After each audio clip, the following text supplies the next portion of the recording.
Donc, à l'occasion de la célébration de la Journée internationale de la biodiversité, donc, le département des eaux et forêts a effectué une opération de lâcher de deux espèces qui ont disparu des espaces tels le parc national d'Ifrane.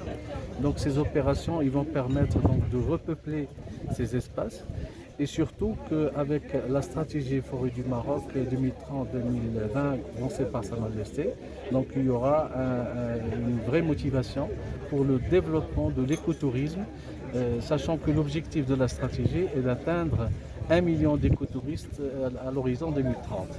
Cette opération, bien sûr, il aura aussi une implication positive auprès des populations qui sont vraiment bien adhérées dans cette opération, bien impliquées, donc dans le sens où cette activité va permettre donc de développer certaines actions au profit des populations dans le cadre d'une dynamisation économique dans la zone.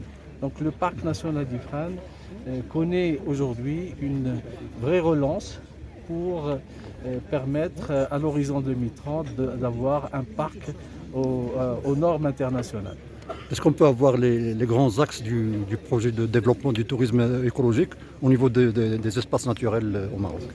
En fait, la stratégie a prévu donc, de gérer donc, ces parcs dans le sens de la conservation de la biodiversité, mais aussi dans le sens de la valorisation. C'est pour cela que la stratégie forêt du Maroc a prévu donc, de distinguer entre les encœurs du parc et les zones d'adhésion. Donc aujourd'hui, le parc d'Ifrane a une zone cœur ne représente que 5%, mais dans la perspective donc, de sa réhabilitation et de son développement, on va arriver à une superficie de cœur du parc de 20%. Ce qui va nous amener bien sûr à agir avec plus de force dans la conservation de la biodiversité, mais aussi d'attirer plus de touristes dans cette zone à travers bien sûr des aménagements qui vont suivre pour rapprocher la biodiversité aux visiteurs et pour assurer un meilleur accueil pour les touristes. Donc aujourd'hui, le département des eaux et forêts célèbre la journée internationale de la biodiversité au niveau du parc national d'Ifrane par un programme de réintroduction des deux espèces menacées au niveau national et au niveau mondial, le mouflon à manchette et le porc-épic. Le mouflon à manchette qui avait disparu le parc d'Ifrane pendant les années 60 et le porc-épic en 1977. Aujourd'hui, c'est une grande occasion de mettre en œuvre la stratégie forêt du Maroc 2020-2030 par entamer les programmes de réintroduction qui constituent un des piliers majeurs de la stratégie et aussi la valorisation écotouristique de ces espaces naturels par différentes activités de tourisme de vision, de découverte de la nature, d'aménagement et d'infrastructures d'accueil des touristes, etc. Donc la stratégie a bien entamé ces différents aspects et aujourd'hui c'est la mise en œuvre de ces différentes activités. Le parc national d'Ifrane a été créé en 2004 sur une superficie de 56 000 hectares. Puis après, en 2008, il a été étendu donc à 125 000 hectares. Les objectifs derrière la création du parc, c'est essentiellement donc la conservation des écosystèmes naturels qui existent à l'intérieur du parc national d'Ifrane, notamment le cèdre de l'écosystème du cèdre de l'Atlas. Le cèdre de l'Atlas qui est un patrimoine national et mondial.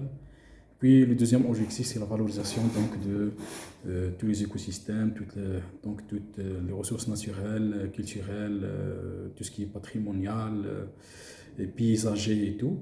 Et puis le troisième objectif, ça consiste en une gestion durable des ressources naturelles, notamment en faisant participer les usagers de l'espace. Et comme quatrième objectif, c'est la sensibilisation et la communication autour de tout ce qui se fait avec le grand public. Bien sûr, il y avait l'établissement d'un plan d'aménagement et de gestion sur la base d'un grand nombre d'études de base qui ont été effectuées, notamment le ressourcement de la biodiversité et qui a déterminé un certain zonage au niveau du parc national d'Ifrane, des zones naturelles protégées faune et des zones naturelles protégées flore et des sites naturels gérés. Donc ces zones naturelles protégées, ça consiste à protéger aussi bien les espèces qui leur renferment et leur habitat. Donc, ce ZNP et ces sites naturels gérés couvrent donc une superficie de 14,6%, donc avec 1,2% donc avec protection stricte. Ces zones naturelles protégées, donc il y a des restrictions, il y a ce qui est permis donc, et ce qui est interdit. Du point de vue écotouristique, donc la pratique du tourisme il est autorisé à l'intérieur des zones naturelles protégées, du point de vue plan d'aménagement et de gestion. À l'extérieur, bien sûr, des zones qui sont à protection stricte, donc on peut y pratiquer l'écotourisme, bien sûr un écotourisme qui est guidé, et puis selon des circuits qui sont bien définis. Alors, parallèlement à ce zonage bioécologique, il y a un zonage donc, touristique qui a été effectué et qui a défini donc 5 zones, justement donc, pour assurer une certaine compatibilité, une certaine cohérence entre la pratique de l'écotourisme et la conservation. Alors actuellement, nous sommes donc en plein chantier, donc la stratégie nationale forêt du Maroc, qui a été présentée devant Sa Majesté, que Dieu l'assiste. Et donc cette stratégie qui renferme parmi ces axes, il y a un axe qui est dédié donc à la valorisation du réseau des 10 parcs nationaux au niveau de tout le Maroc, donc le parc national d'Ifrane, donc justement pour atteindre l'objectif de 1 million de touristes d'ici 2030, Inch'Allah. Donc le parc national d'Ifrane qui est choisi comme parc pilote. Et puis, nous sommes en plein chantier, donc nous travaillons sur plusieurs choses en même temps, y compris donc la définition exacte du cœur de parc et des zones d'adhésion. Donc nous sommes sur les dernières retouches, donc les dernières finalisations pour définir exactement donc pour définir ce zonage.